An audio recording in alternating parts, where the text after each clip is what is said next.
स्वागत है आज के वीडियो में। आज का जो सवाल है वो सभी प्रतियोगी परीक्षाएं यानी बैंकिंग, रेलवे, एसएससी के लिए बहुत इंपॉर्टेंट है। तो फ्रेंड्स, इस वीडियो को लास्ट तक जरूर देखें क्योंकि बहुत ही महत्वपूर्ण प्रश्नों की श्रृंखला है ये। ठीक है, आज के यानी 20 जनवरी के करंट अफेयर्स है। तो ये है हमारा पहला सवाल, ये रहा है आपके सामने स्क्रीन पर। ठीक है, हाल ही में 19 जनवरी को भारत में कौन सा दिवस मनाया जाता है? राष्ट्रीय आपदा दिवस, कोक बोरोक दिवस, राष्ट्रीय मतदाता दिवस या फिर सेना दिवस? आप इसमें से एक ऑप्शन को चुनिए कि कौन सा इसका उत्तर हो सकता है। ठीक है, तब तक मैं कुछ और बातें बताता हूं। एक बात मैं आपको बता देता हूं कि यह जो दिवस है यह त्रिपुरा राज्य से संबंधित है। कहां से संबंधित है? त्रिपुरा से संबंधित है। त्रिपुरा की राजधानी कहां पे है? अगरतला। अगरतला। त्रिपुरा का लोक नृत्य एक है, लोक नृत्य जो बहुत फेमस है, म्यूनिच, जिसका नाम म्यूनिच है। और त्रिपुरा से लगने वाले राज्य हैं, एक जो राज्य है त्रिपुरा से लगने वाला असम, एक मिजोरम, और एक अंतर्राष्ट्रीय सीमा को भी साझा करता है बांग्लादेश से। बांग्लादेश से। ठीक है, और फ्रेंड्स इसका उत्तर है बी। अगर जो बी सोच रहे थे एकदम बिल्कुल आप ठीक हैं, क्योंकि इसका उत्तर बी है, कोक बोरोक दिवस। कोक बोरोक एक वहां की जनजातीय भाषा है, जनजातीय भाषा है। और इस भाषा को सहयोग और सम्मान देने के लिए 19 जनवरी को इस दिवस के रूप में मनाया गया है। ठीक है, तो इसका उत्तर बी है। दूसरा सवाल जो बहुत ही महत्वपूर्ण है परीक्षा के लिए, हाल ही में भारत ने किस देश के साथ संयुक्त सैन्य अभ्यास किया है? ठीक है, आपके सामने चार ऑप्शन है, फ्रांस, अमेरिका, जापान या फिर ऑस्ट्रेलिया। देखिए, रक्षा सहयोग और शांति को बनाए रखने के लिए भारत समय समय पर कुछ देशों के साथ युद्धाभ्यास करता है। सेनाएं जाकर के किसी एक निश्चित स्थान पे अभ्यास करती हैं ताकि रक्षा का सहयोग बना रहे, और कभी भी आतंकवाद अगर पनपता है तो उन देशों की जो सेनाएं हैं समरूप होकर के एक साथ मिल करके उससे लड़ सके, इसके लिए ये अभ्यास होते हैं। और अमेरिका के साथ जो भारत करता है उसका नाम है क्या? युद्धाभ्यास। युद्ध अभ्यास, जो सैन्य अभ्यास होता है युद्ध अभ्यास। ये हाल ही में सितंबर 2025 में, सितंबर 2025 में यह सैन्य अभ्यास किया गया। और यह सैन्य अभ्यास अमेरिका के अलास्का में हुआ। कहां पे हुआ? अमेरिका के अलास्का में। यानी इसका उत्तर मिला क्या? अमेरिका। अमेरिका के साथ युद्धाभ्यास भारत करता है जिसका नाम युद्ध अभ्यास रखा गया है। ठीक है, और आमतौर पे अगर भारत में होता है तो भारत के उत्तराखंड में एक जगह है ओली, या फिर राजस्थान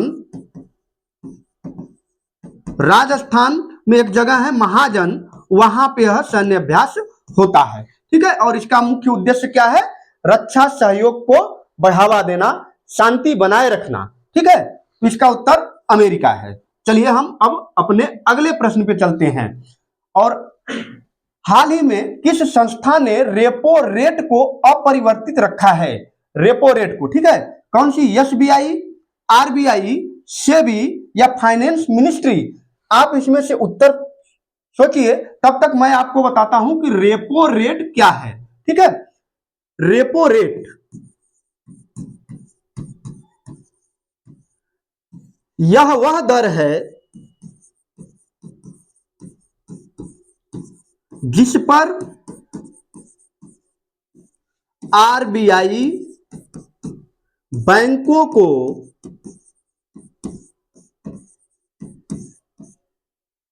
कर्ज देता है। कर्ज देता है। इसका मतलब सीधा सा अर्थ यह हुआ कि अगर रेपो रेट बढ़ गया तो कर्ज लेना महंगा हो जाएगा, और अगर रेपो रेट सस्ता हुआ तो कर्ज थोड़ा सा लेना सस्ता हो जाएगा। ठीक है, और एक और होता है रेपो रेट के अलावा भी, एक है reverse repo rate. Reverse repo rate ये क्या है? यह वह रेट है, वह दर है जिस पर बैंक आरबीआई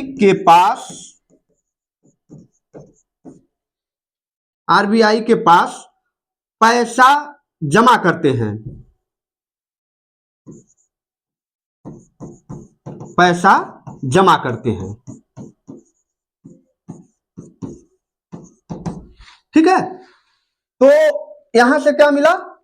तो आप सोच चुके होंगे अब तक उत्तर। तो इसका उत्तर क्या है? RBI, reserve bank of India. ठीक है, तो अभी जो हम प्रश्न बता रहे हैं, आप बताइए कि कितने लोगों का कितना सही हुआ। अगर आप कमेंट करके हमको बता सकते हैं कि इनमें से कितने आपके प्रश्न सही हुए। ठीक है दोस्तों, पढ़ते रहिए, एकदम मजा है जिंदगी में, मजा लीजिए, कोई दिक्कत नहीं है, मजे से पढ़िए, आपको सफलता जरूर मिलेगी। ठीक, हाल ही में भारत में चर्चा में रहा विकसित भारत @ 2047 किससे जुड़ा है?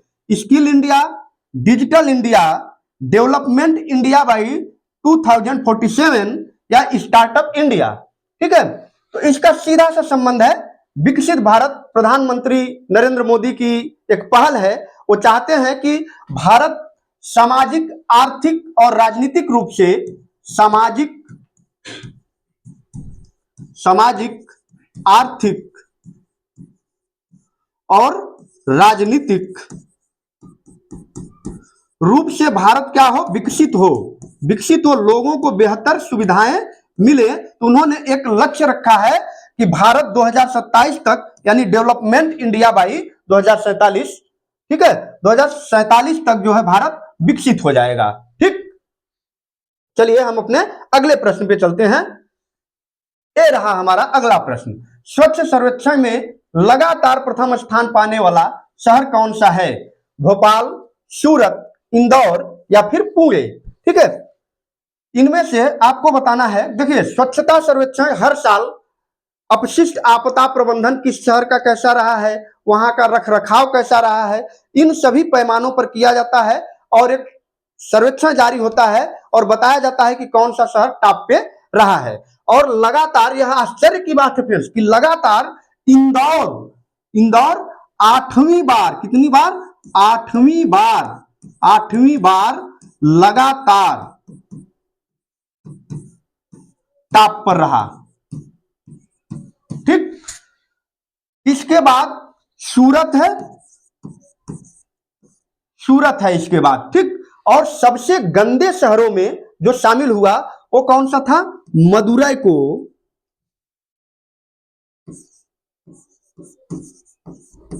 मदुरै तमिलनाडु का एक शहर है। मदुरै को सबसे गंदा शहर कहा गया, सबसे गंदा शहर मिला। उत्तर प्रदेश की अगर हम बात करें तो उत्तर प्रदेश में नोएडा को सबसे बढ़िया स्थान मिला है, सबसे स्वच्छता में। ठीक है, तो इसका उत्तर कौन सा हो जाएगा? इंदौर। ये बहुत ही कई बार परीक्षा में पूछा भी गया है ये प्रश्न, रेलवे में, बैंकिंग में कई बार पूछा है कि स्वच्छता सर्वेक्षण का रिपोर्ट कई बार पूछ लिया जाता है। ठीक है, वर्ल्ड इकोनॉमिक आउटलुक रिपोर्ट कौन जारी करता है? ठीक है, वर्ल्ड इकोनॉमिक आउटलुक रिपोर्ट कौन जारी करता है? आप सोचिए, तब तक मैं कुछ और जुड़ी हुई बातों को बताता हूं। मैं मुख्यालय आपको बता दे रहा हूं कि इन संस्थाओं के मुख्यालय कहां पे है। वर्ल्ड बैंक का मुख्यालय कहां पे है? Washington DC.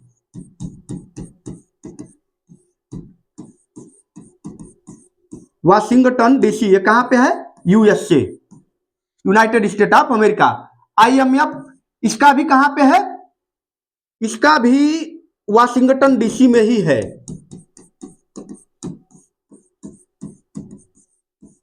ये भी यूएसए में। डब्ल्यूटीओ का मुख्यालय कहां पे है? जेनेवा, जो स्विट्जरलैंड में है।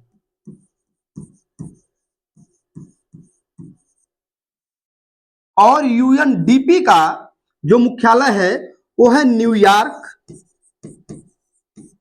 और यह भी कहां पे है, यूएसए में है।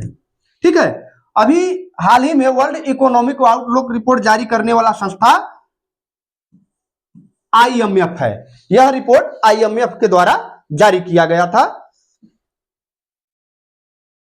उम्मीद है आपको हमारे ये प्रश्न बहुत अच्छे लग रहे होंगे और आपके लिए उपयोगी साबित होंगे। हाल ही में भारत का ग्रीन हाइड्रोजन मिशन किस क्षेत्र से संबंधित है? कृषि, ऊर्जा, स्वास्थ्य या फिर शिक्षा? ठीक है, इसका उत्तर है ऊर्जा। ऊर्जा, ग्रीन हाइड्रोजन मिशन ऊर्जा से संबंधित है, यानी कि हाइड्रोजन का उत्पादन करना एक कह सकते हैं कि स्वच्छ हाइड्रोजन का उत्पादन करना और यह ऊर्जा की एक ऐसी व्यवस्था को विकसित करना कि आने वाले समय में जो परंपरागत ऊर्जा के स्रोत हैं उन पर निर्भर न होकर के बल्कि अन्य ऊर्जा के स्रोतों को खोजना ही इसका उद्देश्य है। ठीक है, तो फ्रेंड्स आज ये हमारे प्रश्न रहे। अगर वीडियो आपको अच्छे लगते हैं तो वीडियो को लाइक, सब्सक्राइब और शेयर जरूर करें।